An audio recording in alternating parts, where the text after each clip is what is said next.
எல்லாமே மரணத்துக்கு ஏதுவானது. அதாவது மோசே நியாயப்பிரமாண ஊழியத்தை என்ன சொல்லுது?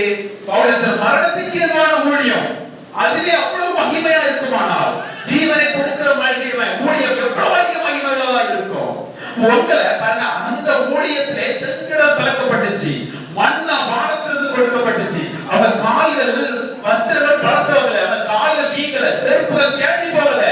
அந்த ஊழியத்துக்கு அப்படி மகிமை இருக்குமானால் ஜீவனை கொடுக்கிற இந்த ஊழியம் எவ்வளவு அதிக மகிமை உள்ளதா இருக்கும் என்று எழுதப்பட்டிருக்கிறது.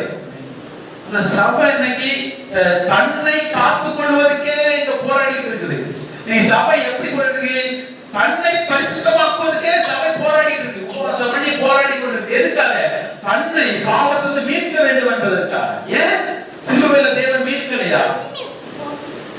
அல்லேலூயா.